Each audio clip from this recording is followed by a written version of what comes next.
Hello student, आप सभी का इस वीडियो में स्वागत है। इस वीडियो में हम देखेंगे विज्ञान से संबंधित महत्वपूर्ण प्रश्नों को, जो कि किसी न किसी एग्ज़ाम में विज्ञान से संबंधित पूछे गए प्रश्न हैं। उन सभी सिलेक्टेड प्रश्नों को इस वीडियो में हम कराएंगे। तो आप किसी भी एग्ज़ाम की तैयारी कर रहे होंगे, आपके लिए ये वीडियो बहुत ही महत्वपूर्ण होगा। चलिए प्रश्नों को देखते हैं। हमारा पहला प्रश्न है, शरीर में अमीनो अम्ल की संख्या होती है तो सही उत्तर क्या हो जाएगा? 14, 20, 18 या फिर 24। तो सही आंसर हमारा 20 हो जाएगा, ऑप्शन बी वाला। शरीर में अमीनो अम्ल की संख्या 20 होती है। अगला प्रश्न आ रहा है, प्रश्न नंबर 2, इंसुलिन का आविष्कार किसने किया? तो इसका सही उत्तर क्या हो जाएगा? एफ.जी. बेटिंग ने, या फिर रॉबर्ट ब्राउन ने, या फिर रॉबर्ट हक ने, या फिर स्वान ने। तो इस प्रश्न का ऑप्शन हमारा ए सही हो जाएगा। एफ.जी. बेटिंग ने इंसुलिन का आविष्कार किया था। अगला प्रश्न हमारा है प्रश्न नंबर 3, फूलों के अध्ययन को कहते हैं तो इनमें से क्या कहते हैं? एंथोलॉजी, एग्रिस्टोलॉजी, फिनोलॉजी या फिर पेलिनोलॉजी। तो प्रश्न नंबर 3 का हमारा सही उत्तर हो जाएगा ऑप्शन ए, फूलों के अध्ययन को एंथोलॉजी कहा जाता है। प्रश्न नंबर 4 हमारा है, दूध का दही में जमने का कारण क्या है? तो इसका सही उत्तर हमारा क्या हो जाएगा? ऑप्शन ए, माइक्रोबैक्टीरियम, खमीर, लैक्टोबैसिलस या फिर स्टेफिलोकस। तो इस प्रश्न का ऑप्शन हमारा सी सही हो जाएगा। लैक्टोबैसिलस जो है दूध का दही में जमने का कारण है। ये बहुत ही इम्पोर्टेंट है, क्योंकि ये हमारा कई बार एग्जाम में पूछा गया प्रश्न है। प्रश्न नंबर हमारा 5 है, कोशिका की आत्महत्या की थैली कहा जाता है तो किसको कहा जाता है? लाइसोसोम, राइबोसोम, न्यूक्लियोसोम या फिर गाल्जी का। तो इस प्रश्न का सही उत्तर हमारा क्या हो जाएगा? इस प्रश्न का हमारा सही उत्तर हो जाएगा ए, लाइसोसोम को कोशिका की आत्महत्या की थैली कहा जाता है। तो ऑप्शन हमारा ए सही हो जाएगा। अगला प्रश्न हमारा है प्रश्न नंबर 6, कौन सी गैस ग्लोबल वार्मिंग के लिए उत्तरदायी है? इस प्रश्न का सही उत्तर क्या हो जाएगा? ऑक्सीजन, केवल मीथेन, केवल कार्बन डाइऑक्साइड या फिर कार्बन डाइऑक्साइड और मीथेन। तो ऑप्शन हमारा डी सही हो जाएगा। कार्बन डाइऑक्साइड और मीथेन दोनों जो है ग्लोबल वार्मिंग के उत्तरदायी गैस हैं। अगला प्रश्न हमारा है प्रश्न नंबर 7, किस विटामिन में कोबाल्ट होता है? तो इस प्रश्न का सही उत्तर क्या हो जाएगा? B1 में या फिर B2 में या फिर B12 में या फिर B3 में। तो ऑप्शन हमारा सी वाला सही हो जाएगा। विटामिन B12 में जो है कोबाल्ट की मात्रा उपस्थित होती है। तो ऑप्शन सी सही हो जाएगा। प्रश्न नंबर 8 है, किसमें प्रचुर मात्रा में प्रोटीन होता है? तो इसका सही उत्तर क्या हो जाएगा? मांस और अंडे में, दूध और पत्तेदार सब्जी में, सोयाबीन और मूंगफली में या फिर इनमें से कोई नहीं। तो ऑप्शन हमारा सी सही हो जाएगा। सोयाबीन और मूंगफली में प्रचुर मात्रा में प्रोटीन उपलब्ध होता है। तो ऑप्शन हमारा सी सही हो जाएगा। प्रश्न नंबर 9 हमारा है, टमाटर के लाल रंग के लिए क्या उत्तरदायी है? तो इस प्रश्न का सही उत्तर क्या हो जाएगा? ऑप्शन ए, कैरोटीन या फिर एंथोसानिन या फिर लाइकोपिन या फिर इनमें से कोई नहीं। तो ऑप्शन डी सी वाला हमारा सही हो जाएगा। टमाटर के लाल रंग के उत्तरदायी जो है लाइकोपिन के कारण होता है।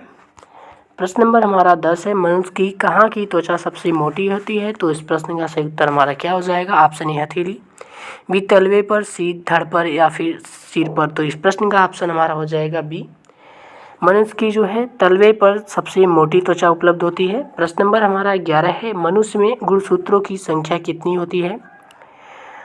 46 जोड़े, 24 जोड़े, 46 संख्या या फिर 23 संख्या। तो ऑप्शन हमारा सी सही हो जाएगा।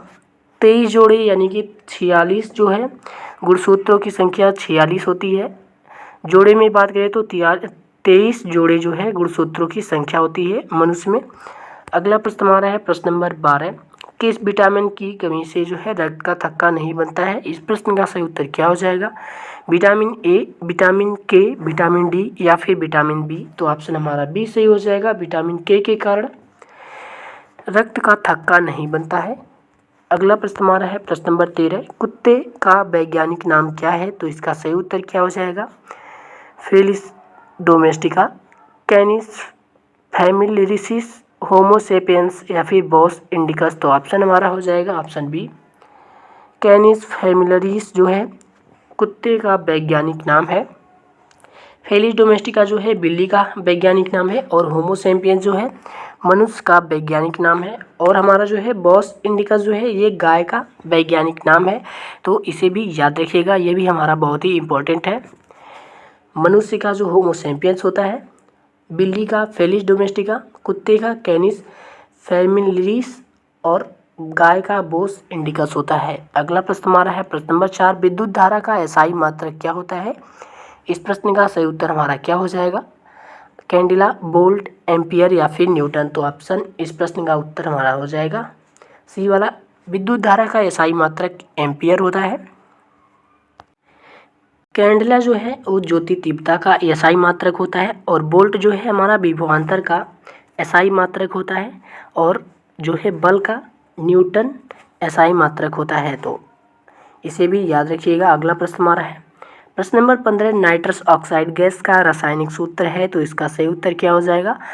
NO2 या फिर N2O2 या फिर SO2 या फिर NH3। तो ऑप्शन हमारा ए सही हो जाएगा। NO2 जो है नाइट्रस ऑक्साइड जिसे हास्य गैस के नाम से भी जाना जाता है, इसका सूत्र है। अगला प्रश्न हमारा है प्रश्न नंबर 16, कौन सर्वाधिक ऊर्जा प्रदान करता है? तो कार्बोहाइड्रेट या फिर प्रोटीन या फिर विटामिन या फिर खनिज लवण। तो ऑप्शन हमारा ए सही हो जाएगा।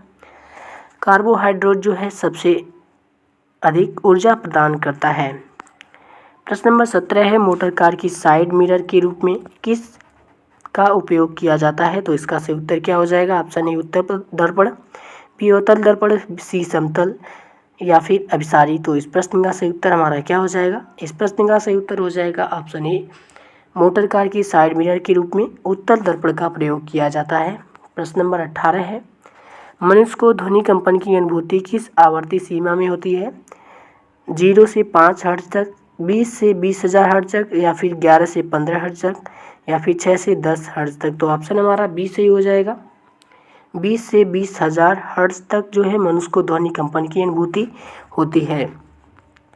प्रश्न नंबर 19 है, विटामिन B2 का अन्य नाम क्या है? तो इसका सही उत्तर क्या हो जाएगा? थायमिन, हीमोग्लोबिन, राइबोफ्लेविन या फिर डेक्स्ट्रोज। तो इस प्रश्न का सही उत्तर हमारा हो जाएगा ऑप्शन जो है सी वाला, राइबोफ्लेविन जो है विटामिन B2 का जो है अन्य नाम है। प्रश्न नंबर 20 हमारा है, मनुष्य के शरीर में पित्त कहाँ उत्पन्न होता है? इसका सही उत्तर आंसर हमारा क्या हो जाएगा?